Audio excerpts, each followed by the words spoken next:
Welcome to the Imperfect Dads podcast. I'm Justin. And I'm Devin. We believe dads care deeply about their family and kids, but they don't always have a space to discuss what their life looks like. Our podcast is a space for dads to discuss the ups and downs of fatherhood. And how they feel like they're holding it all together. Or how they're not. Thank you for joining us for this episode.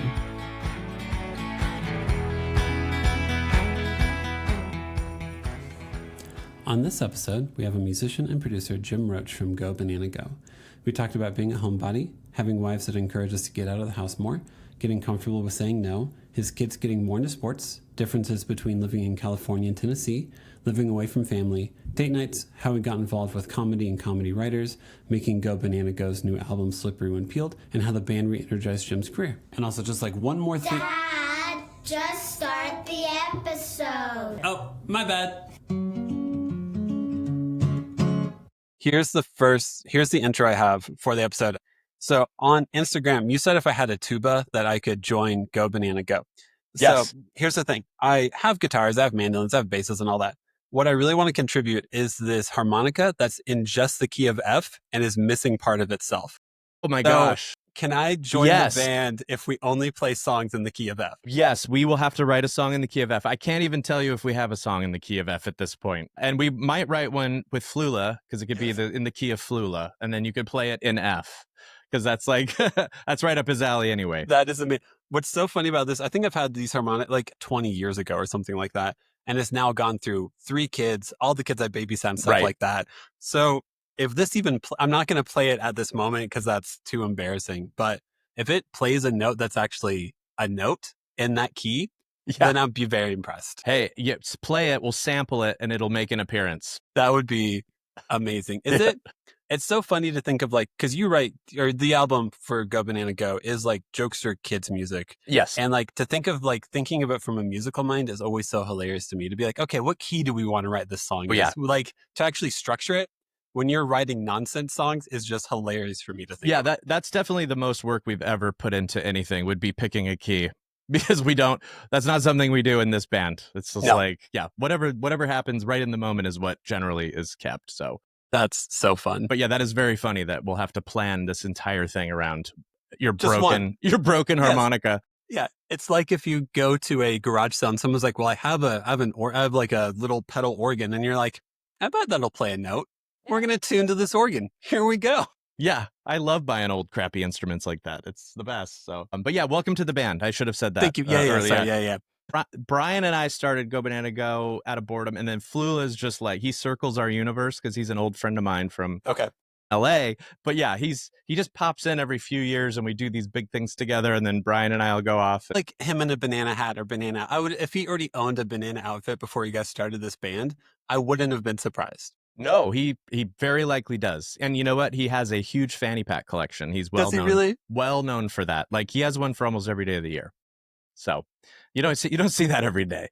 Imagine, like people say like to have more confidence. How do you have the level of confidence in which you can wear a different fanny pack every day and be like, yeah, this is fine. This is who I am. That man, and we'll talk more about him later, but he is cut from a very different special cloth. And you don't meet people like him ever. And so he's the kind of guy that can pull off a fanny pack in public and like high socks, and it's not weird for him whatsoever. I grew up on a lot of Conan O'Brien and The Simpsons, and every time he does an interview with Conan O'Brien, watching how much Conan can't control the interview is my favorite thing ever, because Conan has got to be one of the weirdest, quirkiest people possible. And have him interview someone who he isn't in control the entire time is just fantastic to witness. Flula just runs circles around people, and it's the funniest thing to watch. He's the best. But it's funny because when he's not in the mode, or, he's very docile. He's not an attention. He's just easy. He's like a very, just humble and kind and silly for sure. But, and then he turns it up like. And it's so fun. It is so fun for Brian and I to watch when we've done a few interviews. Like we did a radio interview at the station that Brian actually grew up listening to in New York. And Flula, I mean, it was like the guy just didn't even know what to say. I mean, it was hilarious. Brian and I were cry laughing because it's just fun to watch. He just goes. So, yes. Special man. He's a special guy. Man. Yeah. Special man. Well, when you're not making music for kids stuff, what's your day-to-day job? Like, what is your normal, like, 9 to 5? I know you don't work 9 to 5. What's your normal day job and all that? Yeah, so I've been just a music producer forever. For 20 years, I was in bands and was in signed bands and toured and did records and did all that when I was in my 20s. And very early on, I just knew that I didn't want to do that forever because it was just a lot of, it's a perfect podcast because I knew early that I wanted to be like a family person, even in high school. I was just like, I'm just going to date one girl and hopefully marry her. That was kind of so anyway, I did that forever. And I just ended up in production because I would do these records in bands and watch these like big producers make our albums. And I was like, A, that's fascinating. And B, that suits me way better than, because that guy gets to go home at night and he gets paid way more than all of us. And I'm able to, I've grown up, played a ton of instruments, and I was like, I can speak the language with everybody in the room. And so anyway, so I got into that at about 2006 and been doing that ever since. So producing, I'm also a songwriter. I used to be with Cobalt Publishing and wrote a bunch of songs for people, mostly sessions that never went anywhere, as that's how it generally works. But then the few that do are very impactful. And then and so, yeah, between, as you know, in the music industry, and I know you lived in Nashville, so you probably know a lot about this, but like I saw early that you needed to have like a bunch of spokes to make it work. And I was like, if I'm just going to be an artist, which I never really felt like I was anyway, I'm going to be dead in the water because there's just no money. If I'm just a producer and I'm not an engineer or a mixer and a songwriter, then I'm dead in the water. And so I just like early on just tried to like learn everything, And so I'm kind of jack of all trades, definitely master of none, but it's worked out it's worked out really well for me, and I'm very happy doing it.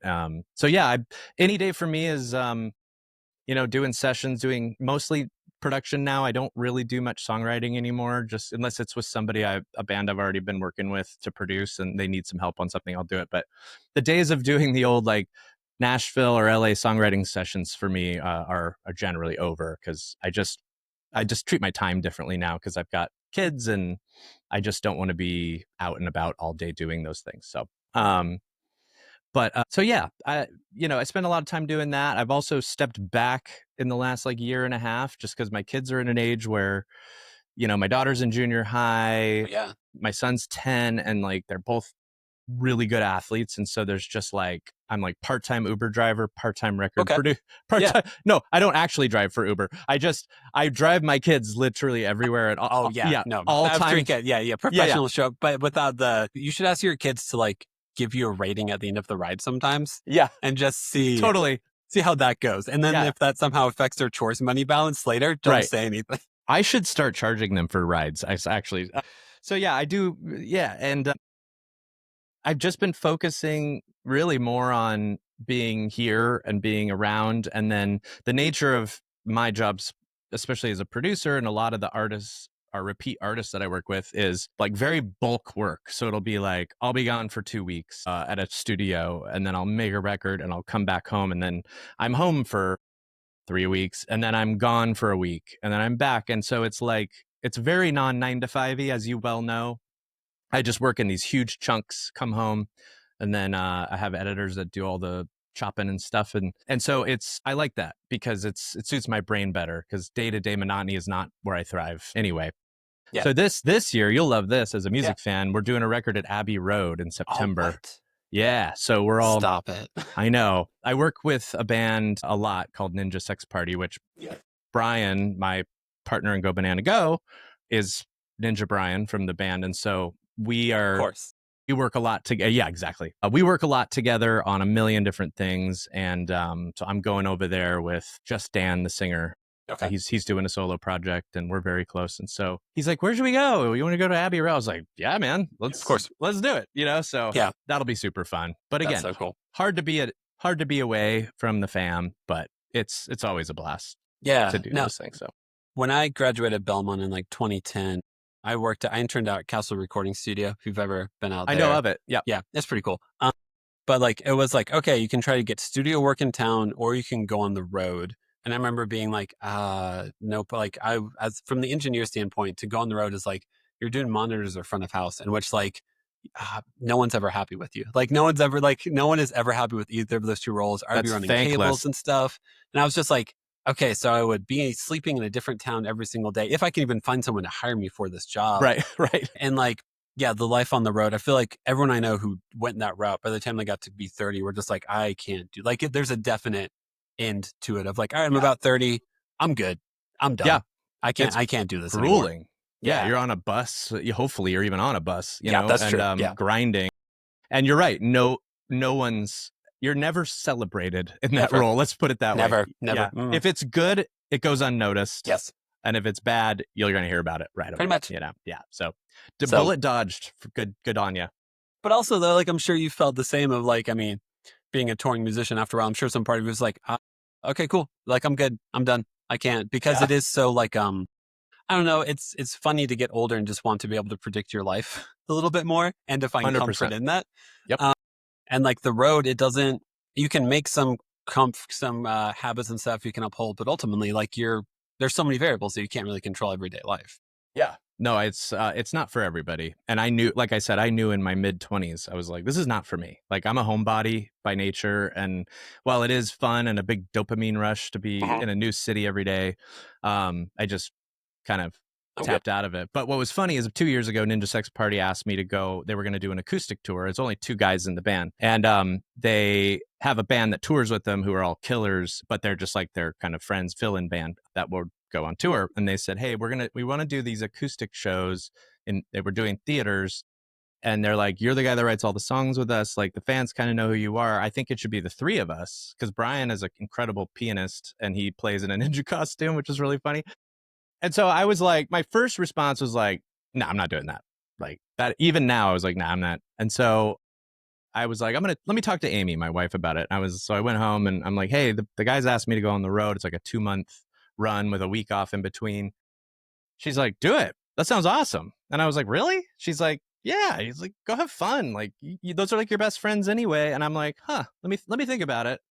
And then I thought about it, and their tours, to be fair, are fairly cush. You know, you're on a big, beautiful bus and you get hotels and I thought, I'm going to do it. That'll be fun. And we had a blast, an absolute blast. And it was hard to be gone for that long, but it's like different when you're with like an incredible group of humans. You know, they're like family anyway. And so, but yeah, we were doing, a show every night, every other night, like big theaters, and it's a hilarious show. So that was extra fun. A lot of improv, banter, silliness. And I'm really glad I did it, because that's probably the last tour I'll do, We've talked to a lot of dads where like their wife is on, like there are so many scenarios like that where as a dad, as a husband, you're like, no, my time is better spent here. And your wife is like, it's only going to be like a month, or like, you'll be fine. Like if you get off the tour, then you're like, I need to go back out, different discussion. But like, I feel like almost everyone's spouse is like, yeah, go to the concert, like get out. Like my wife, I've never been like, hey, I want to go to the show. And she's like, you can't go to that show. She's like, cool, I'm going to plan something fun with the kids because you won't be here. Like, totally. And if she does say that, you've probably made a terrible decision in your life. Correct. Yeah. Or I did something, or it's like the 3rd night in a row of me being like, I need to get out of here. And she's like, why are you so eager to leave everything? That's a different energy. Yeah, that's a way different energy. A way different energy. Yeah. No, my wife is wildly supportive of all that. And so it was actually her that was like, do it. And I was like, okay, like as long as are you good? And she's like, 100%, go do it. Yeah. Yep. So that was cool. Very affirming, Yeah. But anyway, we'll see. I don't know if I'll do it again, but I need that affirmation also, though. Living in Littleton, Boulder's like an hour away. Boulder always gets a ton of good shows. And I'll be like, hey, do you care if I go on like a Friday night and go to a show? And my wife was like, yeah, like just make sure to communicate when you think you need to leave to get there on time so I can plan around it. And I'm like, okay, are you sure this like, there's still some part of me that wants like the permission to go do something fun. And I should probably unpack that with the therapist at some point in time. I was going to say, yeah, you should meet my therapist. Yeah. So no, it's just, that's like I've talked to lots of other dads who are like that also. We're like, my wife keeps on like eagerly telling me to go do fun things. And I'm like, but you aren't doing the fun thing with how does this work out? Dude, we are in the same life stage. And you know what that makes you is a great dad, because no, I'm being dead serious. Thank because I have a lot of friends like you and I, and and I also have friends who are not like you and I, who and that's a different dynamic. But I feel like the dudes who almost have, not, I would call it all the way to guilt, but it's almost like I really love being around here, and also I don't want to leave y'all here, but I know that we need to do that in order to have our own lives, so it's like there's this line where you're kind of like, no, I want to be here, I want to help, and I want to I want to make dinner, I want to do all this stuff, and it's like sometimes you just got to be like, I'm gonna go see Counting Crows tonight. I don't know why I chose Counting Crows. I don't know. And it's good to have that support and be like, yeah, go do it, you need it. Because my wife is a complete social butterfly. Oh, really? And so, oh my gosh, like I have to go, hey, it would be great to see you one of these nights. No, but she makes a massive amount of effort to be home, but she loves going out and like doing her thing. And she's in the music industry as well, but more on the corporate side. So she's always got events and concerts. And there's always something for her to do. And it works perfectly because she'll be like, you want to come? I'll be like, no. I'm a homebody and I'll rather hang out with the kids and just chill here. And so she's like, great, I'll see you tomorrow. So it works out perfect for us. How long did it take for you to get comfortable with that? Of being like, you know what, actually, none of that gives me energy. So tonight I'm not going to do that. A long time. Because that's a journey to get there. Yeah. And not without it's talking to a lot of educated people with degrees about it. Because I was always fun Jim in college and like, I like to mix it up and go out. And I do still. Yes. But I was pushing down a side of me that I actually also loved to be home and be quiet and not talk to anybody, maybe except your family. Because being social completely destroys my battery.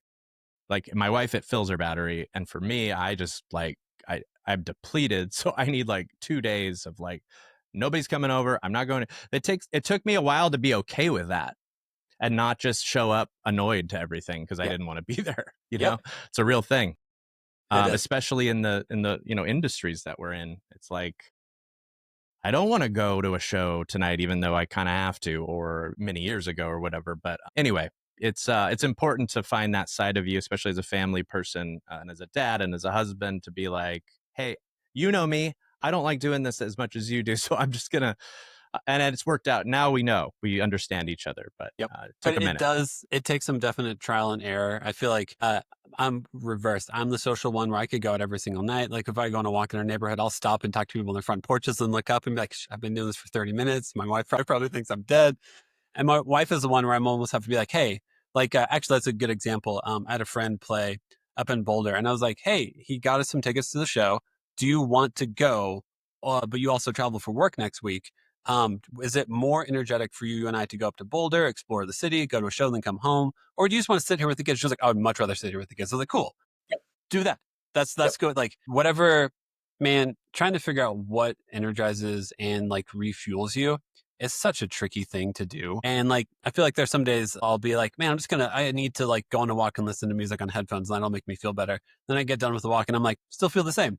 Yeah. This worked yesterday. Why is it like, you want to have some control over what recharges you. And it's like, it's not that simple. It's never that simple. It's helpful to have a bag of tricks. Yes, it is. Have a few things like that where you go, yeah, that didn't work, but let's try this. And I completely resonate with that. Or just knowing how to take a breath and be like, man, everything's annoying the hell out of me. And everything I do to try to not have it annoy the hell out of me makes it more annoying. So I'm sorry. That's my energy today. Yeah. And just be like, that's where I'm at. And maybe just, I'm just going to need a day. Yeah. And just know that I'm aware of it and I'm not doing this intentional. Yes, that's a big one. Now I know that and I'll say, hey, Amy, everything's bugging me. This happened this week. I was like, everything's annoying me. Yeah. Forgive me. I won't be short with you, but if I'm short with literally everyone else, just know I'm not like, and she's like, got it. Yep. Cool. And it's also like having the maturity to know that like, this is who I am today. What about tomorrow? Actually, it'll probably be a little bit better. So like, just try not to be too much of a dick today. And tomorrow that energy will probably redirect itself. That's kind of how it works. Totally. Absolutely.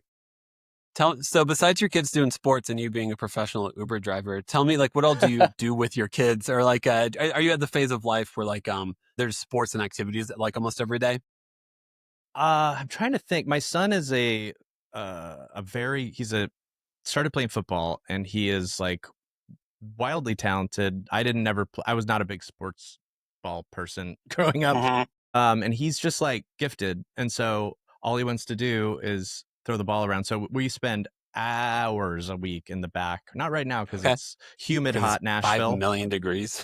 Yeah. And so yeah, we do a lot of that. I used to, when we lived in Los Angeles, I have practiced martial art Krav Maga for Cool. 14 years. Yeah. And I was an instructor in LA just as a free hobby. I was super close with our instructor and owner of the school. And so I started doing teaching intro class and intermediate. And then I would help with the kids class, which was super fun for me because, my kids were much younger then, like 5 and 8-ish. And so we would train together and we would push them really hard because it's a pretty like strong discipline. Krav Maga is very like militaristic in a lot of ways, and the training is very hard, and you have to push people really hard, and we pushed the kids really hard, and it was really fun for us to do that as a family. And I got to belt them, myself. Cool. And put the belts on them, and so we did that for years. We haven't done it here yet. I mean, I'm training here in Nashville, but they've gone on to other things. But that was something that we would do as a family that was like really fun. And I remember in one of their belt tests, my daughter, their tests were much less hard than the adult tests, but there's a lot of physical fitness before you start doing your stuff just to like wear you out so that we see that you can do this when you're tired. And so I remember mid push up 2 hours in, my daughter's whimpering and looking up at me like, Dad, I can't do this anymore. And I was like, as a dad, I was like, oh my God, I'm so sorry. I love you, but give me 2 more. But give me 2 more. Push yourself a little bit more. Yeah. And it was like, but it was such a cool moment because I was like, I leaned down. And this is something we say in our house all the time. I leaned down and I was like, you can do hard things. And this is hard, but you're going to come out the other side very shortly. And she kept going. And we still, to this day, we say that probably 5 times a week to our kids. We're like, you can do hard things, like when tough things come up. And so, but yeah, that's kind of what we spend a lot of time doing. My daughter's 13 and 6'1". Oh my gosh. And she's a volleyball player, and she's a beast. Yeah. And she's on travel teams. And so I played in high school. I played volleyball. And so we do a lot of that together, which is super fun. My wife is tall and played volleyball. So we do a lot of that as well. How tall are you? Or how are you on the height range with your family? I am the tallest. I am on the shorter end of my broad family. I'm kind of 6'2", 6'3" area. My nephew's 6'8". We've got some tall blood in our family. It's the Northern Europeans. So yeah, it wasn't surprising. My wife's 6 feet tall, so it wasn't surprising that our daughter has shot up to be as tall as she is. So yeah, we're a tall stock, the Roaches around here. That's awesome. Yeah. But we are a very outdoor family. So between like the football and the volleyball and stuff like that, we're always outside doing something. Yeah. And did you grow up in San Diego? I did. Yeah. I grew up in East County, San Diego, out by this town called La Mesa, or kind of by SDSU, where the state cool. college is. And then went to Santa Barbara for college. And then very soon after got married to Amy. And then we moved to LA to kind of just like start our lives and our careers. And we had nothing. We knew what we wanted, we just started the hustle, and it worked out for us. I only say that because I have another friend from San Diego, and he always talks about how just like, growing up, you're outside like constantly because San Diego is so pleasant to be outside at all times. And that's kind of part of our hope of us living out here in Colorado is like our kids just naturally like, oh, let's go do something outside because it's so easy to be outside. In Nashville, whenever we lived there, it'd be like, all right, it's 9 a.m. Let's go to a playground. We'll do this. This will be the whole morning. And then be like 9:10 or 9:10. They'd be like, everyone's sweaty, 10 million bug bites. And I'm like, guess it's an inside play day again. Here we go. You're not wrong. That was a huge shift for Amy and I moving out here. Was in LA, I could go running on December 30th and it's not, it's 70 degrees out. And I was just used like, that was my entire life was like, I didn't even own a jacket.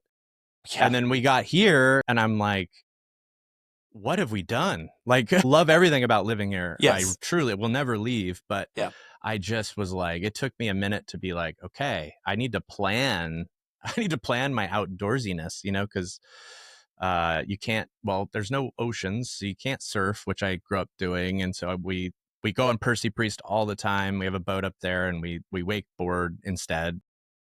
Yeah, again, can't plan that. We were supposed to go out today. Oh, yeah, it's raining. Yeah. Huge thunderstorm. And I'm like, okay, well, it's like constantly just moving and shaking, around on what the weather's doing. Yeah. No, I think, because like out here, like it's in Denver suburbs, like turning AC is optional most days. Yeah. Whereas I feel like in Nashville, by like some years, March until November, we ran our AC because it would be humid, muggy, 80 degrees almost every single day. Yeah. Not optional. Not even close to optional. No. Yeah. But you know, we That's what it just, is. it is what it is, and we just love the quality of life here so much more that Yep. it was worth the trade. Yeah. Like easy, not even questionable. But we are going to California next week, and every time I step off the plane, I go, "Oh man, this weather." Yeah, it'll be nice. It'll be nice to get back there. So most of your guys' family still lives in Southern California? Yep, Cool. all of it. Okay. I mean, Amy's sister, for sports fans, Amy's sister married into the Bledsoe family, which is Drew Bledsoe from New England, yeah. Yeah, thank you. I knew that. I mean, And he was so- famously benched for Tom Brady, you know, all that stuff. Yeah. Yep. He and I actually had a podcast. It's still out. We did a bunch of episodes, but then COVID happened, and it's called Bledsoe's Basement Tapes. And it was me and Drew's brother Adam, who's my direct brother-in-law, who I'm super duper close with. And then our mutual friend, Rue Carmichael, who's a comedy writer, who's the funniest person I know by a landslide. And that is a tall order in my group of friends. Yes. And so it was the four of us. Very fun. But anyway, they live in Oregon. They live in Central Oregon. We're actually going to their place in like 4 days. So we're just kind of spread out, but we did literally left everyone we knew and loved to come here. And while it's tough, we don't regret it. We love it. Yeah. Yeah.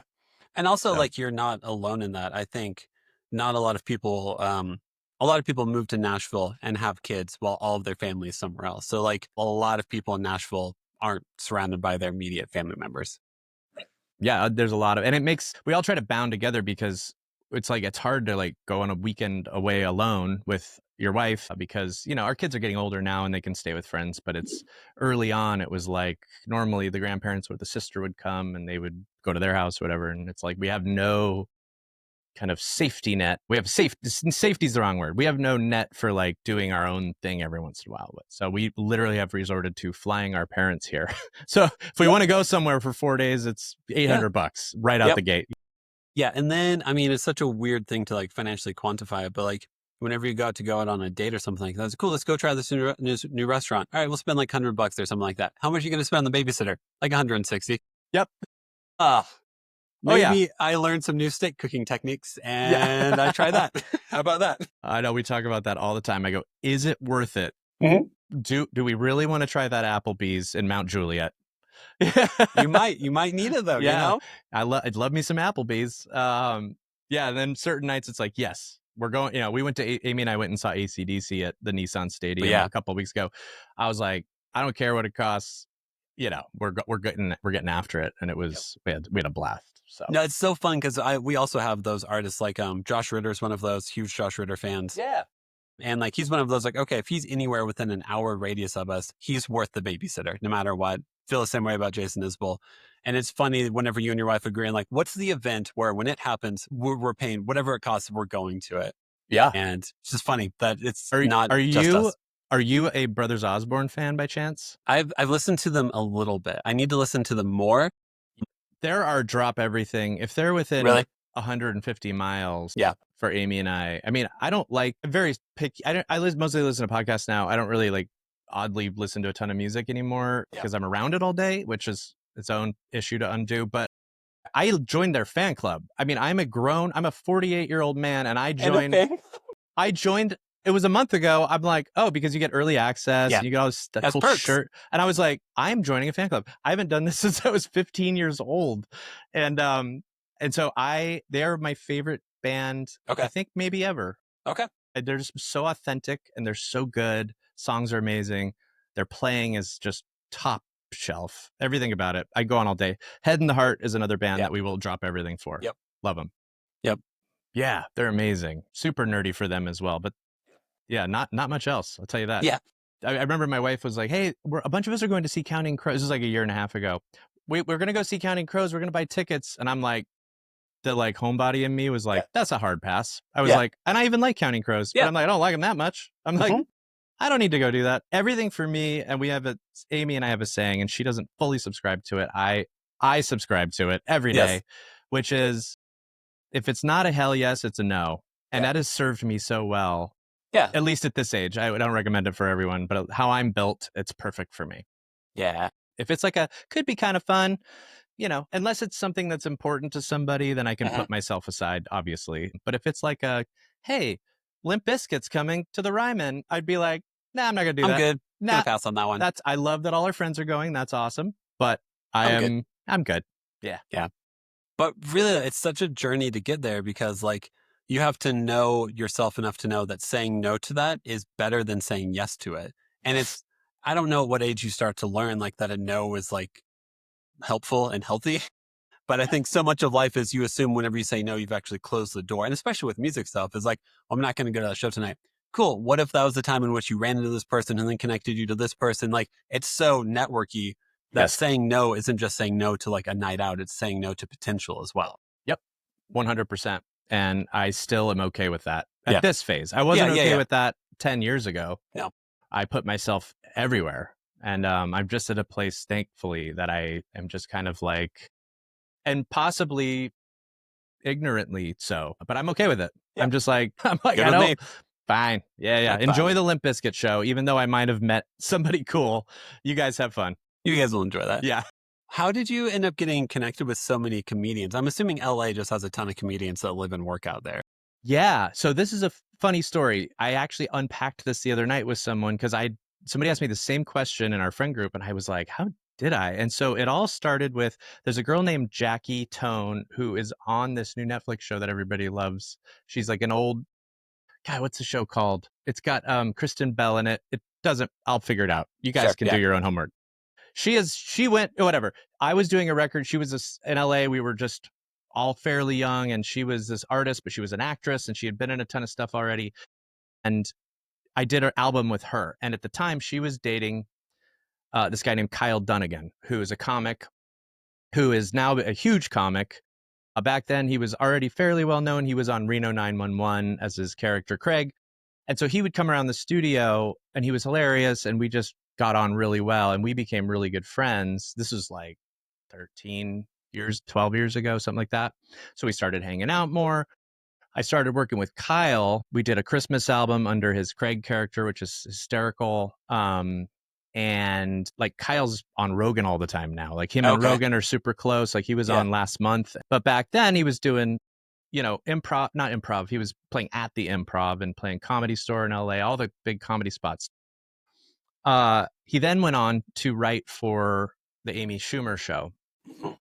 And somewhere around 2014, he called and said, "Hey, will you produce and write a song for the show with Amy and I and the other writers?" And now the other writers at the time were unknowns, but they're all Nikki Glazer. Like, yeah, I look back. Yeah, I remember being like, "Oh, she was on Casual writer's room." Oh my God, yeah. And now all these people are, but it was wild at the time. I didn't, nobody knew who these people were, and including me. And so anyway, we wrote this song together with the writers long distance. They were New York, I was LA, and they were sending lyrics, and I was kind of putting the song together. It was like a spoof song, like a boy band spoof song. So we start doing it. And of course, once you start something fun and it's collaborative, has its own energy. I'm like, I'm going to make sure this is great. Right. So we wrote this song called Girl, You Don't Need Makeup. And it's the song basically is like the music video is she's just like boy band around her, and they're like, "Girl, you're beautiful." Like, it's like a Backstreet Boys type song. Like you don't need makeup. And as the song goes on, they're like, yeah, maybe a little makeup. And then by the end, it's like, you definitely need to put on a lot of makeup. And so anyway, the song ended up blowing up, and I forgot all about the song. And it was like 6 months later, I got asked, like, you need to fill his paperwork out because it's being considered for an Emmy Award for Song of the Year. And I was like, what? Which song was it? Yeah. Yeah. I was like, well, I remembered it, but I'm like, this is insane. Yeah. And so my wife and I go to the Emmy Awards, and we won. That's cool. Yeah, we won an Emmy for Song of the Year for this ridiculous comedy song. And so I had done stuff with Kyle. Now I had done stuff with a big comic, and I loved it because I love comedy and stand-up comedy and all that kind of stuff. And so then through that, I believe, or no, it was basically Ninja Sex Party found me through, I think, through that. Yeah. And they're a comedy band. That was like, as soon as we met, it was like, did we just become best friends? Yeah, yeah. And so it was an odd path I had never in a million years thought I would get on. And it's a weird lane to be in the music industry, because it's like, it's fairly fringe, but it's so gratifying because I love to laugh. I really don't take myself seriously. And so, being a producer of like real music for a long time, it can get kind of just like, really another song about that love, or it's Yeah. like, I want to write a song about a hamster that gets hit by lightning. So anyway, when I met those guys, so it was just kind of this weird unveiling of I had no control over any of it. It just kept coming my way. Yeah. And so here I am, and I still, Kyle and I have done a couple things since then, done again, mostly working with Ninja Sex Party, and Brian from Ninja Sex Party is an incredible comedic mind. And so when COVID happened, we were just around our kids a lot, and we started singing, being silly and just singing these songs to them. And my wife was like, you should record, not you guys, it was just me. She said, you should record these. And so I told Brian, I'm like, hey, my wife had this idea, like, we just have these absurd songs, maybe. And he goes, oh, dude, I sing them all the time too. Here's some of mine. And I'm like, that's really funny. And so he's like, maybe we should do this and just see what happens. And so we did it, and we wrote a bunch of songs that we just wanted it to be funny and like just a lot left of center, because so much of kids music can be fairly saccharine and a little, like, for me, a little eye rolly, not all of it, but some of it. And I was like, you got to give kids more credit. Like, They're kids smart. are smart. They're kids smart. are smart, and they see through like messages that, I don't know. I was like, let's just be wildly absurd and like give them a chance to go, but this is actually funny, or hopefully that was our goal anyway. And so we did the first album, and had a blast making it. And we were lucky to meet Steph, who's just like an incredible queen bee of the family music world. It seems like it. Yeah. Oh my gosh. And she even told us, she was like, hey, when we met her, she's like, hey, I don't really take on much, like, just a heads up, like, I'll listen to it, but if you don't hear from me, don't be offended. We're like, totally. Oh my gosh. Of course. Yeah. 100%. Thank you. And then she called us like the next day. She's like, I love this. She's like, that's awesome. She's like, you guys, she's like, I guess we're doing something a little different and a little irreverent at times. And so, we just kept doing it, and it just kept growing and kept growing. And then it like got picked up at Sirius XM radio, which they play. Seriously? Oh, we were the most played band on that station in 2023, which blew our mind. Yes. It blew our mind. And so it's just been a very unlikely ride that we don't put, a ton of time into every year, but it's very easy for us and quick to make albums. And so we've just loved having this very bizarre little lane that we get to be funny, keep it clean, obviously, and have our outlet that makes our kids laugh. That's all we cared about in the beginning. And at the end, it was like, now it's on the radio, and we're playing Austin City Limits this year. Wait, really? Yeah. We got invited to play Lollapalooza. Yeah, because they have a kids stage, or they used to. Yeah. Yeah, and I don't know where that's at. Maybe that's off the table now. I know we're playing Austin City Limits, but I was like, what is happening? And then I've known Flula through LA forever. And so we brought him in early, and he is just like an absolutely magnetic, insane person. And he's like, I would love to do kids music. I love kids. Like, and so, although he's not Cookie Monster, it sounded like Cookie Monster, but you're fine. You're fine. Yeah. So having Flula on board was just a natural, like, he just ups the absurdity level. He really does. So high. Yeah. And he's also done a lot of, like, I feel like he's done quite a few kids movies or voice acting roles too. So he's familiar with the world of like how to entertain children, but not take it too far and still make it like, good, Yeah. Yeah. That's why it was just like a perfect fit. Cause he was in Pitch Perfect 1 and 2. He's in Trolls 2. He's in Ferdinand. And so he's very familiar with it's funny for kids, but it also hits adults. Like, that's kind of hopefully our formula. We want parents to be like, this is funny. Yeah. But I'm not annoyed. Yeah. But also my kids like it. And so he really helps us with that formula. And he's just a joy to be around. Yes. So well, perfect. I think I was listening through your album because it's on Spotify and everything. Now I have to remember the morning routine song where it's him trying to help a kid get ready for school. Yes. Because the mom really wants help. And then you find out, and the kid the entire time is like, you have no idea what you're doing. He's like, I don't, but your mom's going to pay me a lot of money. And that's all I'm here for. It's just a fantastic long play joke that by minute 2.5 of the song, the joke reveals itself. And you're just like, that's solid. I would do this too. I would absolutely be like, sure, let's create a morning routine. Is it going to make things better? I didn't say I could make things better. I said I could make a morning routine. Yes, exactly. Yeah. That's what's fun about writing these songs is I think Steph was actually the one who's like, maybe write a song about getting ready for school, because I Yeah. don't think anybody's done that. So we No. took that. We all went down to this studio in Texas that we love, and brought Flula, and you live on the place and you eat there, and you just all you do is work. Brought up the idea, and then the joke, or the goal is, because Brian did Groundlings improv, Flula did improv, I did not, but I've learned a ton from them. And you go, what is the game? So you can write a song about getting ready, but also who cares? Yeah. So what's the game? And it sometimes takes a minute we just are bantering. And it's like, what if it's this? What if it's this? What if it's this? And finally it's like, Flula's like, I'm going to get this child ready for school, but I have no idea what I'm doing. And I'm like, great start. Fantastic. And you're just like, he has no idea where That's the platform. That's yeah. And then it unravels later. It's like, oh, then we should have, the only reason he's there is because the mom is paying him $1 million. And so anyway, it was like, that's the game. And then we were like, we all agreed, okay, that's the game. And then you just work backwards from there. And Brian's wife is the mom in that one, and she's hilarious. She's so funny. But yeah, that was a fun one to find the game on. And then there's a song at the end of the album we were going to have it like multi-tracked and write it and then record it. But I wanted to take a chance on the improv aspect of it, because the idea of the song was singing Flula a bedtime story. Yes. And that it was going to be Brian and I trying to put him to bed. And then we were like, well, that's kind of boring. What's the game? And then we're like, maybe it's like 1 PM. And he's like, why are there 2 grown men in my room? And that we're like, that's a funny game. And That's then funny. we were kind of playing around with it in the control room. And then we were all bantering, doing it. And I'm like, we need to do this live. Like this has to be like a legit. The one take. Yeah. Yeah. Improv. So we did 5 takes, and each one's like different, and each one has its like moment, but we had to pick one. And so that's the last song on the album is us 3 sitting in the live room.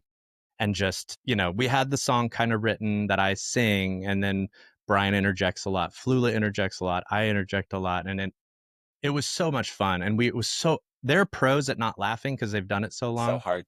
And I'm the one just like giggling like a schoolgirl and being like, I'm sorry. I'm so sorry. We got to start over. It's like, these guys are so funny that it's hard to play it straight, and not know that you could edit it out later. So. Yes. I feel like you're almost like a adjunct. You're like an honorary comedic writer, like, because you are so much in that world, but you don't do stand up or anything like that, right? No, I would. Because it'd be terrifying. Absolutely. I've thought about it, and then I just go, I have a good mind for it, but that is not. Yeah. No. Yeah. I don't think so. I could do that. Is like the most brave thing I can ever imagine doing. And I just marvel at people that do it. It's insane. And it's funny because a lot of comedians I know and work with have a weird screw loose, and they're amazing people, but there's something, they can be dark a lot. And like, it's a very interesting mind that has the ability to be funny, but also have the ability to push aside all of their insecurities and go on stage and do that. Yeah. It's very impressive stuff. So yeah, well, I mean, it's like, I think, a lot of people do this in music also, is you create a character, then you live into that character, basically. So it's kind of like, well, you're not like, Brian on stage is not Brian at home with his wife. Like, it's a different person. So it's fascinating to be able to have that switch inside your head. Because I don't have that either. Like, I think it'd be fun to be able to do that. Like, we're even doing like, our neighbor's doing like a dinner mystery murder party, something like that. It's like, now be a character. And I'm like, I'm going to wear whatever outfit you guys told me to tell. I'm going to probably regurgitate the 3 lines of the paragraph 20 times that night and hope that I'm fun. That's what I'm going to do tonight. Dude, 100%. I think all the time, like, what if, because Brian and I are kicking around starting another project that would be basically Go Banana Go, but like for adults, where it's like absolutely insane music. And he's like, it could be character based. And, I'm like, I wish I could do that. I'm not on that level. Yeah, he can do it, and he's amazing at it. But I'm like, I would love to pull that Andy Kaufman thing and become somebody else for the sake of comedy. Yeah. Everything's on my sleeve all the time, and I can't, and I hate it. I wish I could do it. I wish I could do it. Yeah. So even watching like some Broadway, like Well Hello There with like Nick Kroll and John Mulaney, like the old people characters they've created for that. It's like, this is fantastic. Wait, how do you live into this character every single night on Broadway for like years? How did you do this? Because I could do it for 5 minutes. If you're like, hey man, go perform a song, I'm like, cool, I can do that. Okay, now do it every night for a year. I'd be like, no, but that's not me. Right. This is a lie. Oh my God, it's so true. I know. Inside my head, I'm like, this isn't me. This isn't me. You're not being authentic. You can't miss. What are you doing? There's probably something to unpack there as well. But or maybe we're the normal ones. I don't know. Yeah. Hold on. You did also just say comedians are kind of a little screw loosey, so I don't know if we should set them as the standard of who we should have. You know what's really fascinating about Brian? I mean, he's like a brother to me now. He was a theoretical physicist with his. Yeah, I thought I read that on him. Yeah, he has his doctorate in theoretical physics, and he was I think he was a tenured professor in London. While Ninja Sex Party was simultaneously blowing up, his mind is. I mean, he's just an incredibly brilliant guy, and then the band started doing well, and he had to make a decision. Am I going to continue on this academic path, which he loved and he's incredible at, or am I going to wear a ninja costume and write songs about unicorns? And he took the risk, and it paid off in dividends. You know, I mean, he's incredible. He's where he needs to be. But you don't meet people that often that can be that academically sharp and also be a completely insanely beautiful comedic mind. Like those are so different. Yeah. And he does them both. It's wild. It's super. Yeah. I think making music, doing music stuff, there's always that tough internal battle of, but I love this stuff. Should this be a hobby or should this be my full-time career? Because whenever something is how you make money, changes the energy of it. So it's really cool that you've been able to find a way to make music because, you've been a musician in this world for your entire career. So for you to have something that makes it fun again, I'm really glad you have that because it's not always a guarantee that you've been in a career for so long and suddenly it's like, hey, this is fun again. Most people don't get to say that. No. And you know what? Thank you, first of all. And secondly, that is probably saved me because, I've been almost working with him for 8 years, but there was a time where I was just like, it felt like I was just kissing my sister every day working. I'm like, I wouldn't say anything at that point, but I was like, I'm just like, I don't know. This is a lot of artists. Yeah. I'm just like, I don't know. But my career was just really starting to work. And I'm like, well, I guess. And then when it shifted into this lane, I was just like, man, what a lucky parachute pull that was, because I get to just have fun. Get to have a ton of fun. Yeah. Yeah. I mean, the writing sessions we do for both Go Banana Go and Ninja Sex Party, I mean, insane, I'm sure. Well, we all think each other is very funny. And so my face will be, we'll be crying laughing when somebody comes up with something where the song starts to work. And it's just like the best feeling because you're giggling and you're like, this is my job. Like, this is crazy. Yeah, that's cool. Yeah. Yeah, it's super cool. Yeah. So very, very blessed to be able to do it. That's cool. No, I think talked to quite a few dads now where like you spend so much time trying to quote unquote arrive, like, hey, how do I become a full-time music producer? How do I do this as my full-time gig?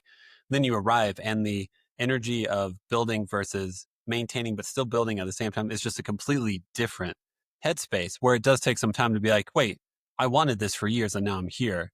Yes. And am I happy? Well, what's happiness? Well, shit, I don't know.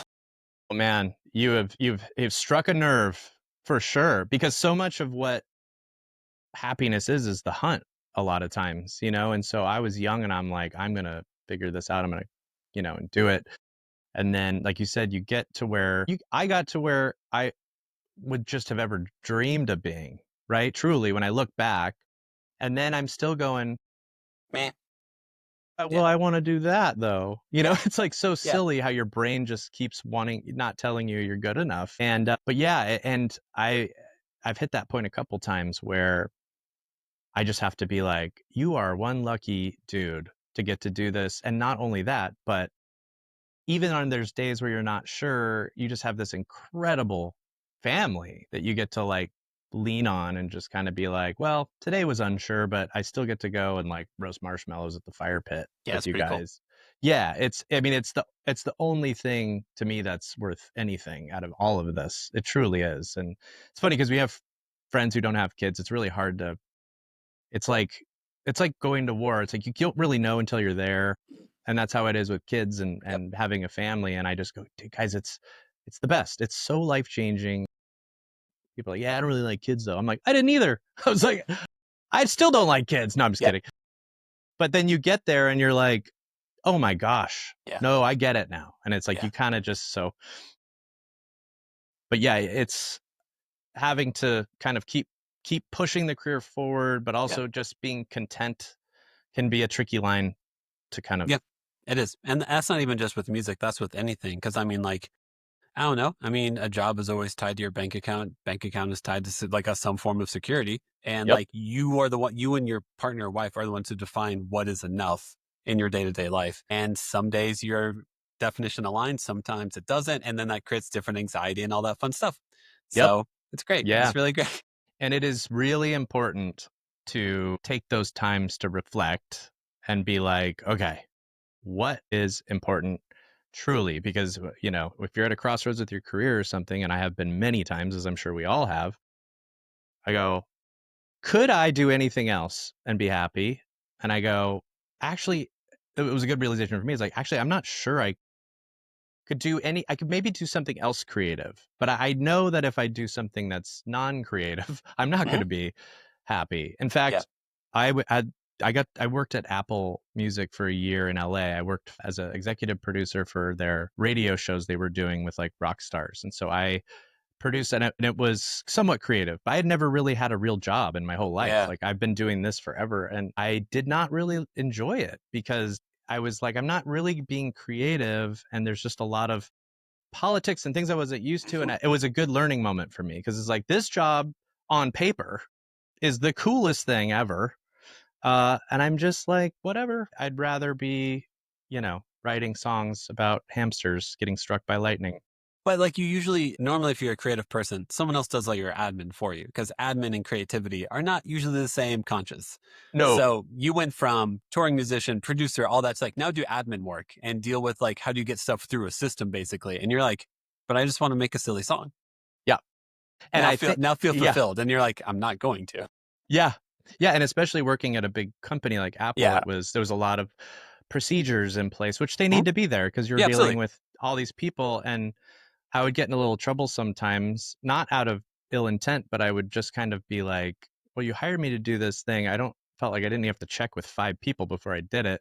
And I remember thinking like I was built to be an entrepreneur. And when I feel like I can't move side to side and do a great job for you and just be confined with like a lot of rules, I was like, this is not for me. And thank you so much. Yeah. Anyway, good experience, but it taught me like I just need to be in my own lane forever. Now, my first job out of college was at News Channel 5 doing like sales admin. So like people would go out and sell stuff. I'd put it into a system. It gave me health benefits and a consistent paycheck. But I would go home and then they'd like, go play a song on your guitar. And I'm like, I got nothing. Like Yep. I'm just going to strum a D chord for an hour Yeah. and then be guilty. Sorry. Let me do a callback. I'm going to strum an F chord for an hour. There you go. and then feel slightly less numb, but not really because it's such a different, like go from extreme detail and then go from that to extreme creativity. It's like my brain, I don't know, I can't do that. That's an unrealistic expectation. Hard to go back, and even if you could, it's so hard to go back and forth. I get it, man. It's tough. As I think my wife and I talk about this all the time of as we get older, how do you keep curiosity alive? Because I think fun and curiosity normally go together. And it's really hard as I get older to not be more cynical about the world around me. And I think kids help me out a ton with that of like, because they're curious about everything, sometimes obnoxiously so. Right. As I feel like luckily, I now have daily reminders in my life. That's one of the benefit of kids is that they have so much curiosity to them. Like my 3-year-old is like, how does a boat get made? And I'm like, what type of boat? Yeah. That's actually an awesome question. It is. That's but actually, can we refine the can we narrow the scope a little bit, man? This is a big one. Here. That's actually a great song idea. Yes. Because you have Flula come in and just have all kinds of ways boats get made and none of them will add up. I promise you that. Yeah. Yes. So maybe that's the song we do and then we put it in F. Yes. And you get the harmonica out. Man. For just 2 notes, just 2 or 3 notes. Now we're cooking with gas. Yes. Are you guys going to tour do you even tour kids music? I feel like Perry Grips does some tours. Kids Bops does some tours. Like, I don't think so. I mean, we've played one show in our lives and almost didn't do it, but it was Steph who asked us, and it was a festival she does in New York every year. We played it and it was the funniest experience. And it's worth telling a very brief story about it because it made us realize, oh, this could be great, actually. We went and it was all these other kids bands and there was no kids there. It was more like an industry to industry type thing. Interesting. Yeah. And so a lot of the people went up and it was very positive and body positive and a lot of cultural statements and really sweet and really great artists and stuff. But I looked at Brian and I was like, you realize that we have to go nuclear here. Like, we have to make this so uncomfortable, because we can't go up there and just do like, and we naturally wouldn't anyway, but we have to figure out a way to make this uncomfortable for everyone, which is Brian's specialty. And I love that kind of humor too. So we got up there and we didn't say anything and we kind of started playing. And then I was having technical problems. And as I'm trying to fix it, Brian goes, "Hey, listen up." And he like points at the crowd. He's like, "First of all, everyone's silent." And everyone's just like, "What is going on?" And then he goes, "No eye contact during the show. I don't want to hear one peep of laughter out of you people," and just starts berating the crowd. The kids' music event. At a kids' festival. And I am keeping it straight, but I'm going, oh my God, I love this so much. And then we were playing our songs, and then I was dropping in some swear words here and there just to like really send it home. And people were like, a third of the people were like, what is like confused. There was probably 10% who were getting it and were laughing.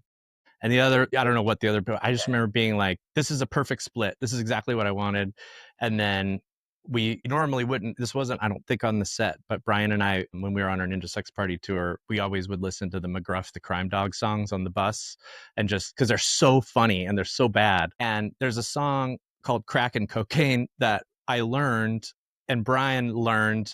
Yeah, of course. And so I looked, I'm like, we should play Crack and Cocaine. Yeah. At this kid's. Yeah. Why not? And what's funny about the song is all it does is tell you how great crack and cocaine are and how to do them. And you're like, this dog was way off. This dog was so far off the mark on these songs. And so we did the song Crack and Cocaine, and that was the perfect like exclamation point to our set. And it was like a really tepid applause. And I was like, and that's when I went, Brian, we're the ween of kids music. That's what we should be. Like, we make it weird and uncomfortable, but also funny, but also respectful. 100%. And that's very truly like, we can't cross that line. No, there's some lines you can't cross. Yeah. No. And we would never, but like, we just want to ride a line of like, what is happening right now? And, and I was like, we need to do more of these. So we went to Steph for like, how do we do more? And she's like, well, I book a lot of these. I can probably find you shows. And she got us on some pretty big ones. So now we're playing Austin City Limits, and Flula's going to join us. That's good. And we are creating a completely insane set, which will be a lot of fun. So, did you ever listen to much Fly of the Conchords? Absolutely. Okay. It just made me think of Albie the Racist Dragon. Yes. For like, it's that energy. 100% that energy. And I think... Don't touch my shoulder, you'll make it dirty. It's just so... Yeah. I don't know if you know the comic Matt Berry. Yes. Very familiar. Yes. Love English. Matt Berry. Yes. It's all in that. Yeah. Yeah. It's that weird comedy. Yes. Like, I Think You Should Leave, Tim Robinson. Mm-hmm. Like, you put all that in a blender with some kids' music, and that's where we want to live. And it's a ton of fun. It really is. And so, but we're hoping to play more shows. A tour is likely out of the question. Yeah, just because I think that might sink my confidence a bit. You don't want to go to, you'd be like the person performing at kids shows where it's just like, hey, there's 3 people here. Well, they're the 3 people I invited. So next, that's good. Tour manager, hey, tomorrow we're playing Mr. Sunshine's Preschool. And you're like, oh my God, like, what have I done with my life? What have I done? I'm a successful one. Yeah, totally. So we're just going to stick with the spot shows and, keep making albums, I think. So that's awesome. Sweet. Yeah. Well, in the interest of time, I'll start wrapping it down. Jim, how we end every episode is, oh man, how did I not make one Papa Roach joke this entire time? Do you ever call yourself Papa Roach? All the time. All the time. Okay, sorry. No, it's okay. I called my dad that in like college and stuff like that. Got him a t-shirt and everything. It's a Papa Roach. That's fantastic. Sorry, I thought of that before. I should probably like actually take notes and have a piece of paper in front of me at some point in time, but then I might sound like I know what I'm doing. Anyway, sorry. Okay, so Jim, how we end every episode is we ask every guest a series of 5 questions. They're not rapid fire. You can think about them a little bit. First question is, did you have any backup names for your kids? Like any names you almost named your kids? Yes. Son, I am James Wesley Roach the 4th. And so he was going to maybe be the 5th.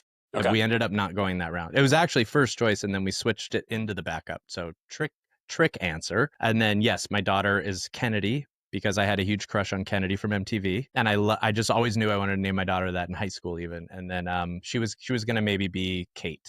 So Okay. yes, we did have backups. Nice. That's awesome. Okay, next question, which I feel like you would have multiple answers for this. Do you have a favorite TV or movie dad? I think it might be Peter Griffin. Okay, yeah. I mean, not somebody to look up to necessarily. No. I'm not saying who's your ideal dad. I'm saying who's your favorite dad.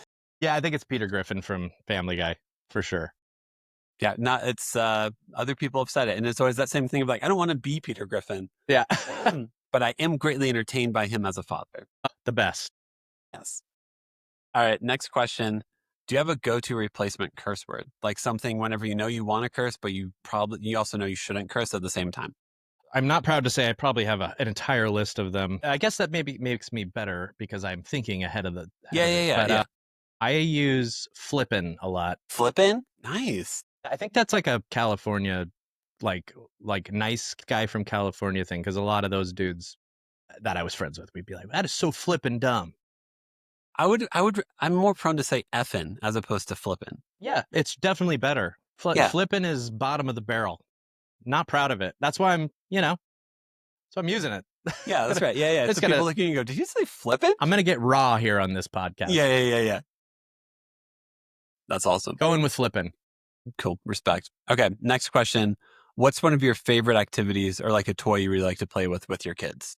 Great question. We have one of those frisbees with the like no center. They're orange, and then they what do you call it, like aerobies or something like that. It's basically a disc, but it goes like for like a mile, well, not a mile, but it goes a very long way. And that's something that I got it as a gift from somebody, and I was like, oh, well, never use that. And then we started using it. I'm like, oh, this is the best thing we've ever owned. So we play that all the time. We have a good sized backyard now that we live in the South and can afford one. Now that you're not in LA? No, yeah. For some reason? Yeah, it's so weird. You can't have an acre in LA without being Oprah Winfrey. So yeah, we do a lot of that in the backyard. Cool. Yeah, get sweaty. That's awesome. Yeah, if only you could have the acre in LA or without the cost, but have the weather. How do you have all that work? I know. I think it's all designed to be like, listen, kid, you can't have it all. I think it's all supposed to be that way. That's right. If there was a perfect place, we'd all be there. That's true. All right. Last question is there a moment of your kid's life you're most excited to be a part of? Like whenever you think of your children, you're like, what's one thing they'll experience? You're like, oh man, I can't wait for that to happen for you. Yeah, it is their teenage years. Okay. Because for me, I remember them they're the most rocky, and I love being intentional. I'm a quality time is my love language, as they say. And so my daughter has just stepped into that world where she's dealing with real stuff, and I enjoy connecting with them intensely is the wrong word, but I like the idea of walking through the hard things with them.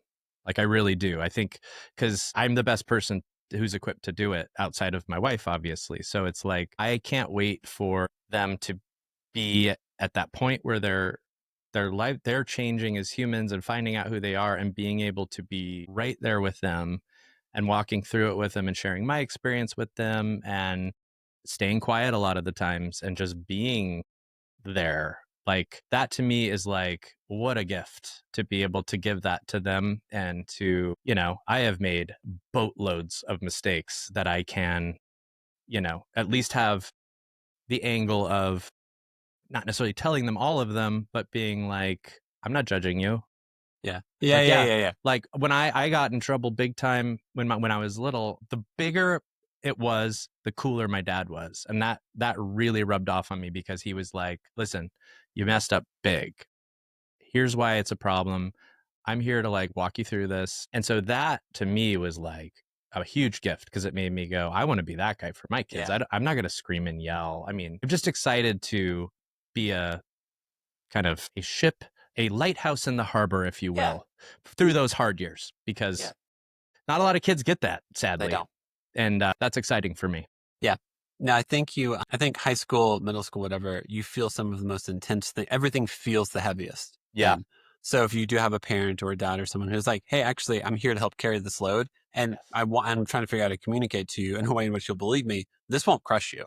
Yes. And like, you're good. You got this. Like, I do think high school years are very formative. I do think you spend a lot of your life undoing your high school years. Yeah. And so to have a father figure who's sitting there with you, be like, hey, like there's nothing, like whatever you come across, we're in this together, and I got you, is like, who wouldn't want to be that for their kids? Yeah. And like, there's nothing you can do that's going to make me like not talk to you or run off or whatever. Cause trust me, if you knew some of the things I've done, like, so it's like, we're all messed up, you know, and it's okay. And I'm here and you can tell me anything. And we've really worked hard to establish that with them over their, you know, younger years. It's like, you can tell it literally anything. Yeah. You might get in trouble, but we're not going to get mad necessarily, you know? So I'm excited for that phase. And it's like kind of started and it's been really fun for me. So yeah. Now it's weird to, I mean, even with adults trying to communicate, because like I feel like you're not trying to communicate guilt and shame. You're trying to communicate consequences in that moment. Like, hey, you want to do this action. Here's what normally happens at the end of this action. Yes. Is this the person you want to be? And to communicate that to even people our own age. Right. And for them to understand that isn't very easy to do. So it's you so can true. create a relationship with your kids in which like you can have that conversation like, hey, I understand you want to do this. Here's what normally happens when that happens. And now you choose what you want to do. Is like, if you can maintain that relationship, that's pretty awesome. Yeah. And even if they choose to step the line and screw it up, it'd be like, all right, how did that feel? Yeah. Basically, you know? I remember last thing, my dad was like, there was always a rule with my parents. If you're ever out, people are drinking and they're going to drive, you call us and you are not in trouble. Ever. And I took that to heart. And cause I was like a pretty like kid, I was a good kid. I was aware of those things. And one night I did it. And it was late. It was like 1 a.m. and I was like not that old. I was like 16. And I'm like, hey, Dad, these people are wanting to go and they were drunk. And he's like, where are you? And I remember the energy of him picking me up was so calm and so accepting. And so like, thanks so much for calling me. Like, how do you feel right now? I'm like, I was kind of freaked out. He's like, yeah, it would freak me out too. Like, I just remember being like, that's the energy I want to bring of course. to my family, which is like, you're way more important than me being mad about you maybe getting yourself, whatever. Yep. My parents did the same. They're like, we can't control, if you're at a party, people are drinking, people are doing whatever, we can't control what you do in that moment. So experience whatever you're going to experience. But if you get behind a wheel or you get in a car with someone and they are drunk, there are so many dangerous things that you can't undo. Then you get into consequences that you can't undo. Don't go there. Just call us. No questions asked. We'll come pick you up. We'll do whatever. And I was the same. I didn't drink in high school or really in college that much. And so I was just sitting there being like, okay, I'll stay sober so I can drive these people home and they'll trust me to drive them home. But that was me too. I was like totally the same guy. Yep. Well, because like, not to talk trash in my hometown, but like I knew people who would be drunk walking into high school. They're like sophomore and junior year of high school, like, or smoking cigarettes in the parking garage. And I'm just like, I don't want to do that. Like, that's not the energy I'm looking for here. Yeah. So, and I'm not trying to judge you. I'm just saying, I'm probably not going to hang out with you because those actions aren't what I want to be. Yeah. We're cut from the same cloth, man. Yep. That's exactly how I was. Yep. And even in college a little bit, I'd be the one who'd be like, all right, like if someone was like, I'm going to be designated driver, and then I'd watch them go take a drink, I'd be like, I really don't, like, I'm weird as hell. So like, I'm going to have fun if I'm sober or drunk or whatever. Right. So like if you need another drink or two and you're okay with me driving your car, I don't care. Like, I'll do it. Yeah. Like, totally. that's fine with me. It's way better option. It is. Yeah. Than death or DUIs and like all that stuff. Right. So just avoid that, all you know? That fun stuff. All that fun. So all those massive consequences. On the other thing for you is just moment for self-promotion. So if we want to listen to Go Banana Go, follow you on Instagram, all that self-promotion stuff. Yeah. So we have a brand new album out. It's called Slippery When Peeled. And I know it's super stupid, which is where we live. Which is fantastic. Yeah, it just came out. It's been doing, for what it is, it's been doing really well. And it's been really exciting to see. But yeah, go ahead and listen to that. We have a bunch of old albums as well. We've got, you could follow us on Instagram at Go Banana Go Band. And I think that's really all we do. We don't put a ton of stuff into it. But yeah, man, this has been super fun. I really appreciate you having me on to do this. Yeah, man, thank you. It was such a pleasure. Yes. Chatting with you, and let me know how I can help promote it and all that kind of stuff. Thanks, man. Appreciate it. Thanks, Good Devin. to talk to you. Good See to you meet next you, time. man. All right, bye-bye. Thanks, bye. Thank you for listening to the episode. Make sure to follow us on Instagram at The Imperfect Dads Podcast. And make sure to subscribe and rate us 5 stars wherever you listen to us. The music is provided by the Wildfeathers. And all episodes are produced and edited by me. Make sure to tune in Mondays for new episodes.